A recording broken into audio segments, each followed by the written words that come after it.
పట్టణంలో పలు ప్రదేశాల్లో దొంగతనాలు సాధారణమయ్యాయి. తాళాలు వేసి ఉన్న ఇళ్లలో దొంగలు దర్జాగా ప్రవేశిస్తున్నారు. తాపీగా చోరీలు చేస్తున్నారు. ఈ క్రమంలో గంగనమ్మపేటలో ఏకంగా బంగారు నగల షాపులోనే భారీ చోరీ స్థానికుల్ని నివ్వెరపరిచింది. పట్టణం మార్వాడి గుడి రోడ్డు సమీప ప్రాంతం బంగారం వెండి నగల దుకాణాలకు ప్రసిద్ధి. ఆ వ్యాపారాలకు అనుబంధ సంస్థలు అక్కడ పనిచేస్తుంటాయి.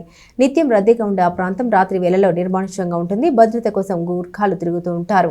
పోలీసులు అప్పుడప్పుడు విజిట్ చేస్తుంటారు. అలాంటి ప్రాంతంలో దొంగతనం జరగడం పట్టణంలో కలకలం రేపింది. మార్వాడి గుడి ఎదురు వీధిలోని శ్రీ సాయి బాలాజీ జ్యువెలర్స్ లో బుధవారం రాత్రి చోరీ జరిగింది. షాప్ షట్టర్ తాళం పగలగొట్టి లోపలకు ప్రవేశించిన దొంగలు అందులోని 10 కిలోల వెండి 10 గ్రాముల బంగారాన్ని చోరీ చేశారు. ఉదయాన్నే చూసుకున్న వ్యాపారి పోలీసులకు ఫిర్యాదు చేశారు. 2 టౌన్ సిఐ రాములు నాయక్ సంఘటనా స్థలానికి చేరుకొని పరిశీలించారు. షాప్ షట్టర్ తాళం పగలగొట్టేందుకు ఉపయోగించిన పలుగు పక్కనే మురుగు కల్వలో పడేసి కనిపించింది. సమీపంలోని సీసీ కెమెరాల్ని పరిశీలించారు. ముసుగులు వేసుకున్న 2 వ్యక్తులు చోరీకి పాల్పడ్డట్లు గుర్తించారు.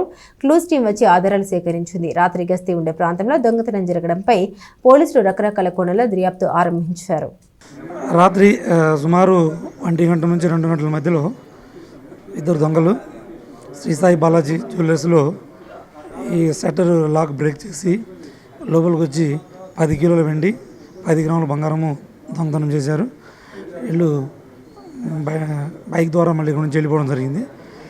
వాళ్ళు మాస్క్ వేసి ఉన్నారు కాబట్టి గుర్తుపట్టలేదు.